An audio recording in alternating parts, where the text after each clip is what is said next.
As usual, I'm going to grab a link and give people a moment to get logged in before we start.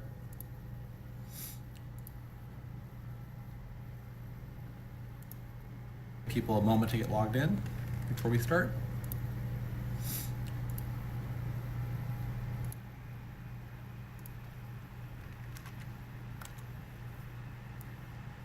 All right, there we go.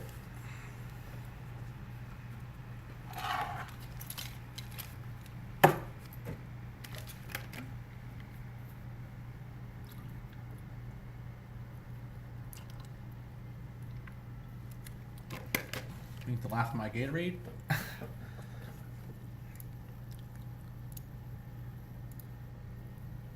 Hello? Anybody watching me today? Let's see. Hello? Anybody watching me today? All right. So hopefully everybody's having a good week this week. Starting into the carbonyl chemistry stuff. Hello.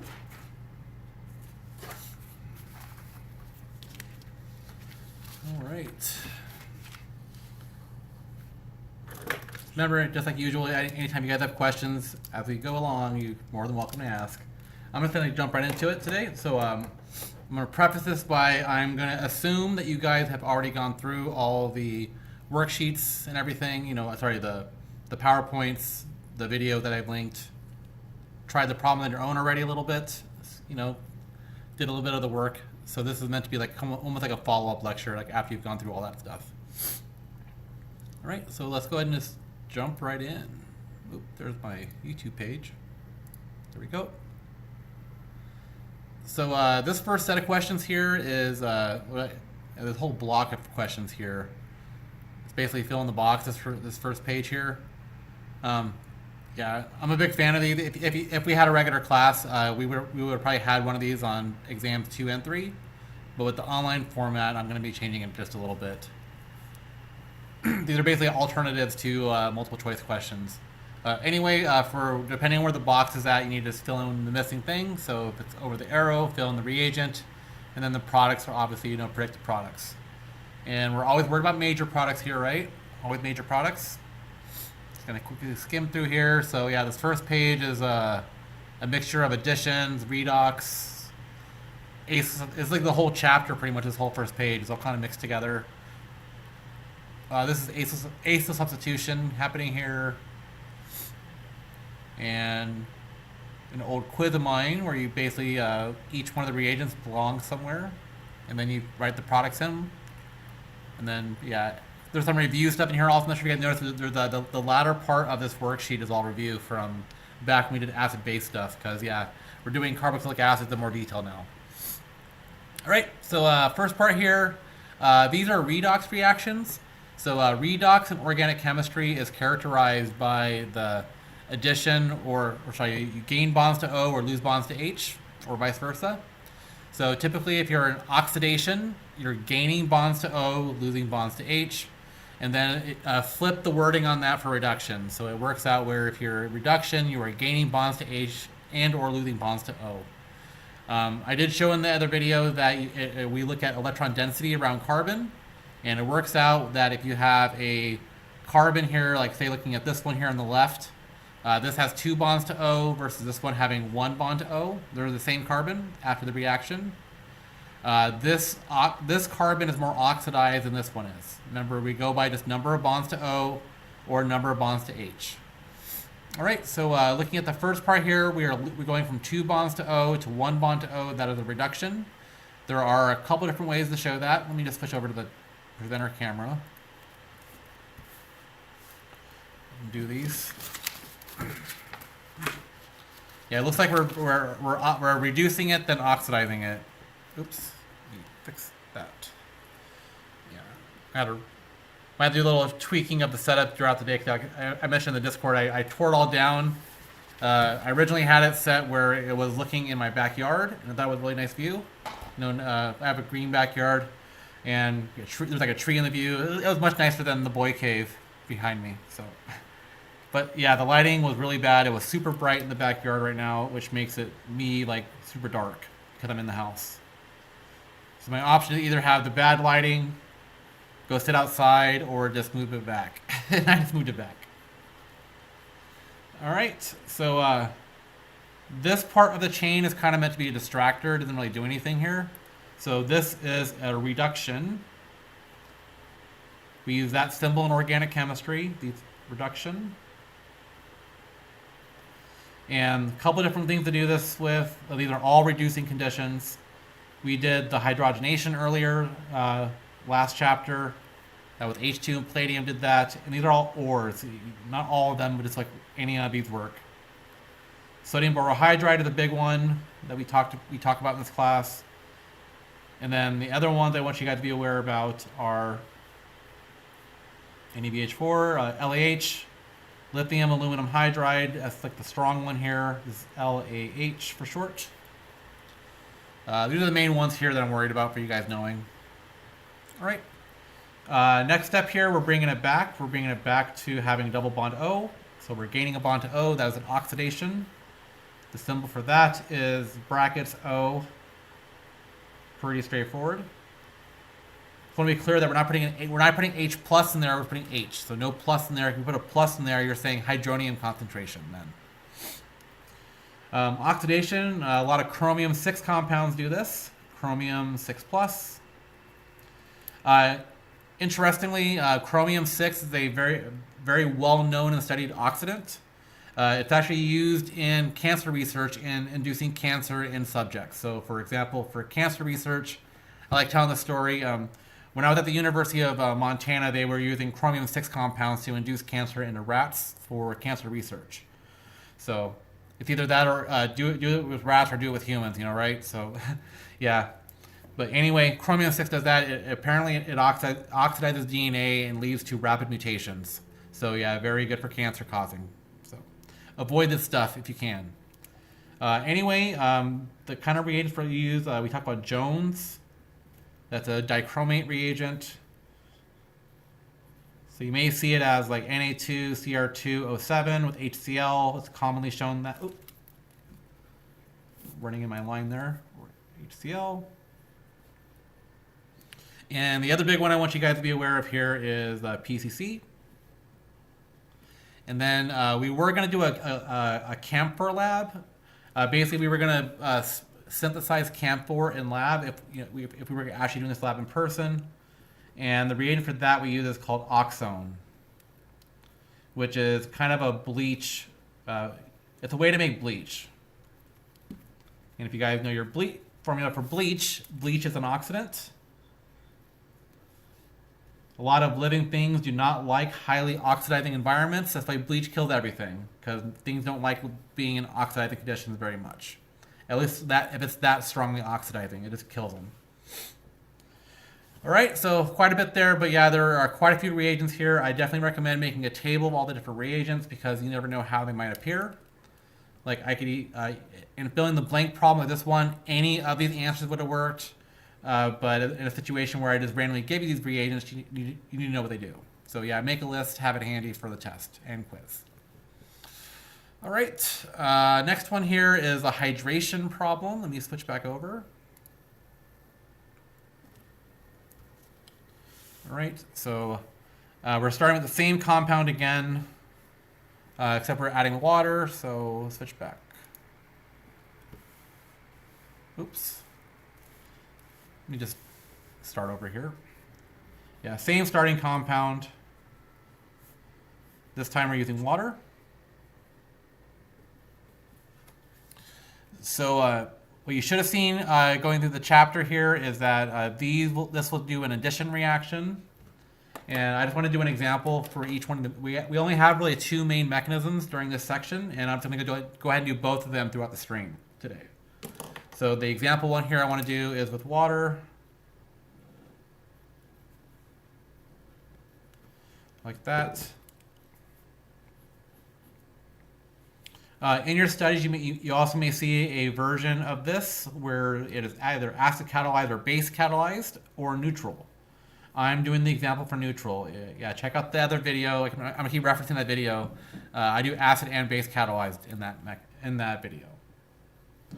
All right, at this point here, we're going to have a proton transfer step. I like to just show the shorthand here, but remember that swooshy arrow like that? That is a shorthand for intermolecular proton transfer. And proton can be further abbreviated as H+. So what I'm saying is happening here is that we are going to be showing this proton moving over to this OH over here to make two OHs. By showing the swoosh arrow here with the H+, you are telling the reader that this is actually happening intermolecularly, meaning probably a water molecule grabbed this and then the H3O+ dropped it off somewhere here. And that's basically saving you a little bit of time in drawing the mechanism. We still need to show the arrow push here. Just make sure you guys are understanding that this is actually intermolecular, but we show it intramolecular.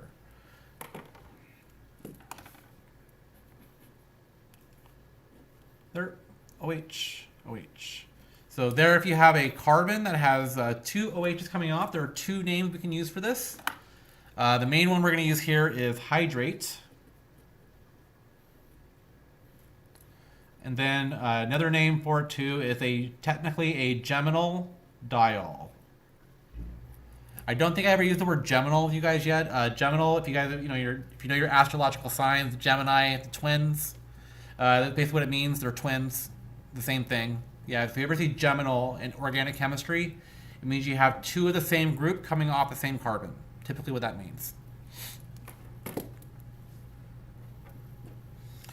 All right. So I want to do another quick example with methanol, and then we'll do the actual next problem here. So I'm going to use the same starting point. I'm not doing the mechanism here. I recommend you try the mechanism with alcohol. These are typically acid catalyzed. And then what ends up happening, instead of having two OHs, you have two O and then whatever carbon is. So whatever alcohol you're using, that carbon piece is coming off. So I do want to mention here that you have two mole equivalents in the mechanism. Typically, it'll just be your solvent in the lab. If you're doing this in the lab, that would just be your solvent. Oops. But you will attach on whatever carbon piece is. It's basically a diether. That, and we call this an acetal. Like that. Just so you're clear, you should be studying this in your or you should have already studied this. But I did want to make a point to mention here that an intermediate here that is important for especially the carbohydrate chapter is the halfway point. It has to go through this first before it goes to this. But if you're just predicting the product here, I want to see this one. Some of them will stop here. The hemiacetal. It's hemi means half, so it's half an acetal. That's a full acetal. All right. The actual question, though, however, was the same compound again, but instead of using methanol, it was using ethylene glycol. If you guys ever been to the automotive store, we typically have this in the automotive store as antifreeze. It's typically ethylene glycol, this compound in there. And what happens there is you're going to get a cyclic acetal. Looks like a little cartoon character now, doesn't it? Yeah, so here we get a cyclic acetal, like so. And that's the answer to the question on the worksheet. This one right here on the top. All right, I did want to show you some examples of acetal chemistry that came up in my research, actually, at one point. I did want to go ahead and finish this page first, though, and then I'll talk about that.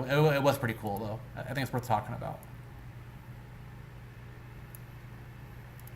All right. So the next one here, this is acyl substitution. It's acyl means that you're basically subbing what's coming off the carbonyl-carbon. It turns out that carboxylic acids and their derivatives have heteroatoms, therefore they can be made to be good leaving groups. With the case with aldehydes and ketones, you don't have an adequate leaving group, so you get addition instead. The start of the mechanism for both of them are pretty similar, but it's going to be just a little bit different because it stops at a certain point. So I think the mechanism I want to do is I'm going to go ahead and do the mechanism for the second reaction here, but I just want to go ahead and first show you the products first, and then we'll do mechanism for the second reaction. All right, and in all these reactions here, the benzene isn't doing anything. So if you have a situation where benzene is just kind of along for the ride, I highly recommend you just shorthand it as pH for phenyl. Stage your time. This is actually a pretty important acid from an industry point of view. This is benzoic acid. Benzoic acid is actually a very common food preservative. It's found in things like mayonnaise in very high quantities, so it's very safe to eat. They typically have it in the water-soluble form, though, which is the sodium benzoate. We saw that compound during the acid-base lab we did earlier this semester. Treat this with hydroxide, it becomes sodium benzoate. And that's typically, like I said, that's the form you typically see it in food preservatives. All right, so they're turning it to a chlorine. The way this is done is SOCl2, the only one reagent we go over for that. We are not doing the mechanism. I think the mechanism is in that video that I'm mentioning. You're checking your mayonnaise. I want to check mine now. Hang on. I'm always saying that to people, but I never actually checked. I checked the bottle like before. I want to do it now. Hang on. No, I'll hear about it later. Do it later. All right. Next part here. Honestly, water is enough here. Water does it. Anything that's mildly nucleophilic is going to work with this, because it turns out this is an acid halide. This is very reactive. It's a very strong electrophile. So acid or acyl halide, either name is acceptable here. These are typically strong electrophiles. So anything nucleophilic is going to react with it. So water is enough here. These compounds typically do not occur naturally because of how reactive they are with water. So if they were to form, you would be unlikely to see them anyway. Yeah, so just water is enough for that one. All right, so I said I want to do a mechanism for this part, so let's go ahead and do that. This is an acyl substitution. You're going to see as you go through those five different, or those different reactions here, they're all kind of the same, guys. They really are. Mechanism-wise, they're all kind of the same. These mechanisms seem a little bit, quite a bit longer than the stuff we've done in the past, like our SN1, SN2, E1, E2. But honestly, after you've learned SN1, SN2, E1, E2, and addition reactions, you have then seen pretty much every type of arrow push in the entire year of organic chemistry. I think the only real exception to that is the radical chapter, the radical with half arrows we did a little bit of. Other than that, it's pretty much all the arrow pushes we saw during that SN1, SN2, E1, E2, and additions chapter. Yeah, one of the textbooks we used to use actually has a whole chapter about like the 5 different arrow push types, and has you actually go over those first before you even take a look at a real reaction. Anyway, this is electrophilic. Remember that carbon is delta plus, very delta plus. It's got 2 withdrawing groups on it, making it very delta plus.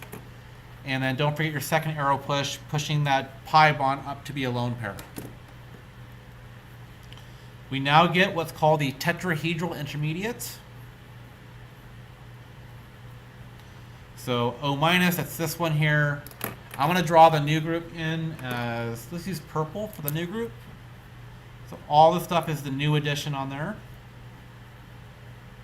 Just so we're like following what's happening a little bit better. That's not showing up very well, is it? It's whatever. And I want to fill my lone pairs for fun. All right, and then we have tetrahedral intermediates.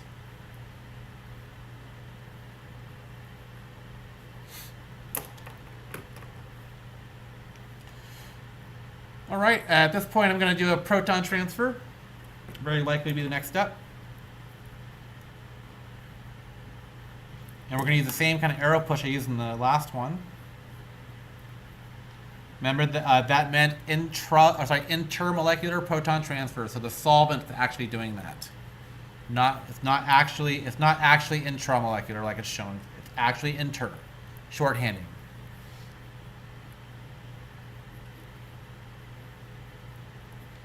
All right, we have sort of a hydrate now, not quite.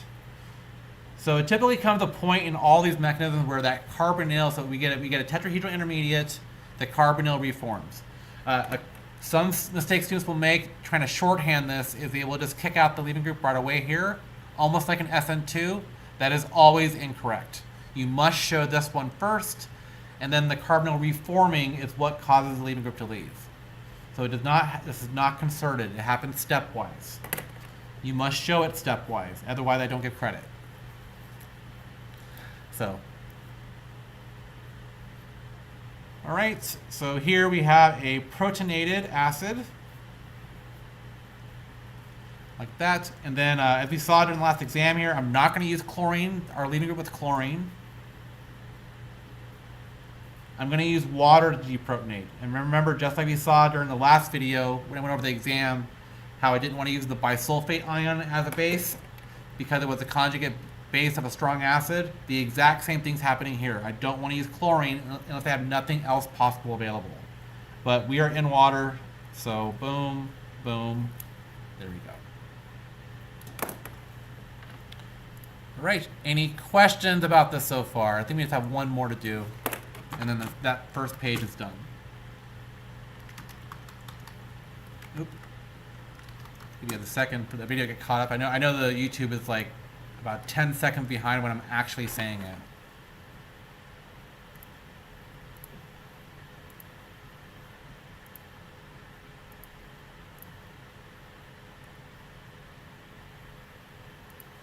All right, any questions?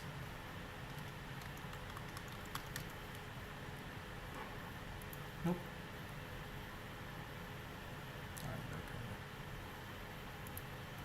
So I want to talk a little bit about a research project I did where it was really funny because me teaching the acetal chapter actually caused me to have an epiphany over something we had been struggling with for like weeks. So our research project, what we were doing, let me just draw a little picture. It was kind of cool actually. So we were studying the vapor in electronic cigarettes, vapes basically. And so we had our vape. I'm going to draw a little vape here. So that, you got a little button on it. You got your tank. That's where your juice goes, with your nicotine in it. Anyway, we had this pulling into a tube. Imagine this is a tube. I'm trying to draw the best here. Like that. And then we had it going into some glassware, organic glassware. You guys would have saw this glassware if you were not during a pandemic. It was a 2-neck round bottom flask. Part of my drawing there. It's pretty awful. It was like a heart almost. And we had this in an ice bath. There was no solvent in there. It was just in ice. So little ice cubes. And we actually put salt in there and everything. Try to get it as cold as possible. I think we got it down to minus 13 or so, the coldest we got it to. And then the other part here was going out to the vacuum and the fume hood. So what happens as you depress the button on the vape, it'll suck this in because it's under vacuum, and we have a slow vacuum, and the vapor will tend to pool in here, and eventually it condenses in here to a liquid. And we were analyzing the liquid that was collecting in here. And what we were looking for was if there's any changes to the flavor and nicotine components before and after you vaporized it. We were finding that there was no change in the nicotine at all. What was changing was the flavor. So we were using vanilla flavoring. But the reason why I chose vanilla is because vanilla is a common additive for a lot of different flavors. So if you have like a fruit flavor, for example, like fruit candy, for example, oftentimes has like a smidgen of vanilla in there because it's a common flavor enhancer. So we chose just vanilla flavoring. We figured that would be the most like ubiquitous flavor that's out there because it's mixed in other things. Anyway, what we found out that vanilla flavoring was these two compounds. For the if you had vanilla flavoring, you always had these two compounds in there. That's vanillin and vanillin acetate. Sorry, ethyl vanillin was the other one. Ethyl vanillin. So basically an extra carbon there, right? That's all it is. So if you get natural vanilla extract, typically natural vanilla extract is done with ethanol. You'll take ethanol, basically crush your vanilla bean in there, and then there's a special like it's almost like a distillation. It's called a Soxhlet extractor they can use, I think. I've never actually done it, but I do know they use ethanol as a solvent here. Anyway, if I were to this is the question for you guys now. What do you think would happen if I reacted this with an alcohol and alcohol? What do you think will happen? Will any of the functional groups here react with an alcohol? We can just take a look at just vanillin, for example. So, reaction with alcohol? Any ideas?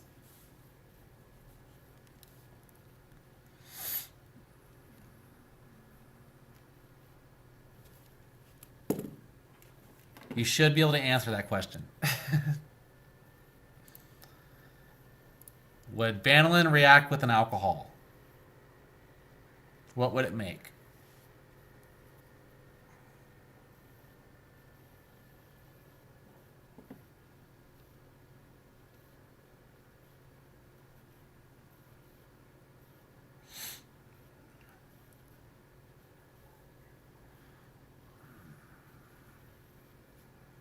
Someone's typing.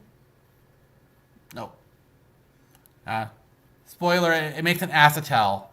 So one of the things that we were finding was that when we were both when we were pre-vape and post-vape, there were two compounds. Like we would see vanillin and ethyl vanillin, but there were always two peaks in there that were pretty close by in the GC data. We use GC-MS for that. We learned about GC earlier this semester. GC has a lot of uses. Anyway, we're using gas chromatography, mass spectroscopy to analyze these, and we always found there were two extra peaks in there. And I had an epiphany one day while I was teaching this to my 242 class that what we were making was this. Let me show you what was happening. Oh, before that, I got to show you one other thing first. We'll come back to that drawing there. So it turns out that if you actually take a look at electronic cigarettes, and the juice are two compounds very commonly. It's propylene glycol and vegetable glycerin, commonly referred to as PG or VG for short. So this is the VG, this is the PG. Turns out that these are diols, and diols, as we saw earlier this section, can make cyclic acetals. And that's what was happening here. It turns out that propylene glycol was reacting with vanillin. And we were getting this. We're getting that. And the reason why we were seeing two peaks is it turns out that there were two diastereomers that were very commonly shown. And I did want to point out in this compound, the reason why we're seeing two diastereomers is because there and there are chiral centers. So depending on how it can grab like this, like imagine this is the carbonyl, it can grab it like this way, or it can kind of twist and grab it the other way. And that's basically what these chiral centers are showing. Interestingly, when you get artificial vanilla flavoring, they will make this compound on purpose because this is more shelf stable. Well, anyway, what we were finding with our research, from people studying this reaction in the past, what people have seen is that at higher temperatures, this side is favored. So this is equilibrium. These are equilibrium. At high temperatures in the past, people have studied the acetal reaction. They found that the aldehyde form is more favored. What we were finding with our vape study was that as we turn up the wattage on there, the ratio of aldehyde to acetal was increasing, meaning there was more aldehyde than acetal. And then on that note, people also suspect that if you breathe in aldehydes, some of them are known to be toxic. So there's the theory about, is turning the vape up higher because you're shifting the equilibrium to favor the bad side over like the relatively less bad side. This one. Anyway, my thing about electronic cigarettes is they have been shown to be puff per puff better for you than cigarettes. So the thing is, you have to basically just stop smoking altogether for the healthiest option. But if you're a person who can't give up nicotine, then vaping is definitely a safer alternative. And then on that note, I feel that the focus on further studies in electronic cigarettes should be focusing on this part, the flavoring, and not necessarily the nicotine or the PG and VG. It's the flavoring components. And when that whole thing with Juul was going on a few months ago, I'm still kind of worried that they're going to ban electronic cigarettes and all these people are going to go back to smoking regular cigarettes, which is far, far worse. Far, far worse. And people are going to get their nicotine some way. All right. So I did want to go ahead and do a little bit more on this worksheet. I don't want to do the whole thing for you guys. Yeah, I don't think I'm doing the whole thing. I did want to, however, just do this last part on this page, and I think I might just call it a lecture, actually. Yeah, I think we're actually at a good part here. I don't want to do the whole worksheet for you guys. All right, so next one here is starting with benzoic acid again.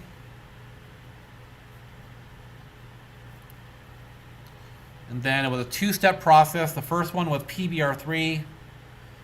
This is used in this, let me make sure you guys are seeing this. This is used in the same way that SOCl2 was used, in that it'll turn OH to a Br. So it's similar to SOCl2, but this is for bromine specifically. So your acyl bromide, and then I think it was sodium acetate, yep.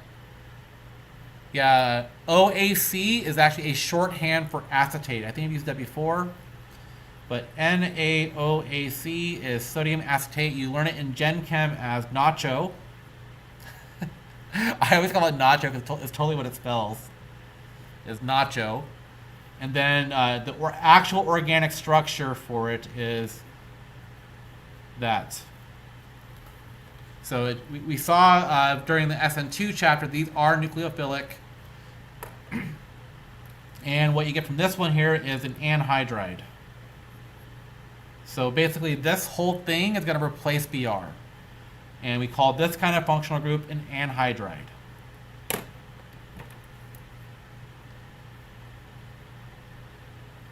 This is not the best nucleophile, but these things are so strongly electrophilic, anything electrophilic is going to react with that. All right. Any questions, comments, concerns about anything from today's talk?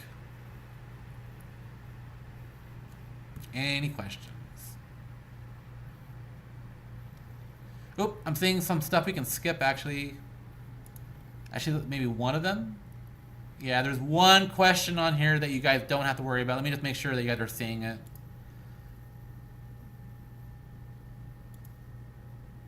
Yeah, this one right here, the number 5A. Don't worry about number 5A.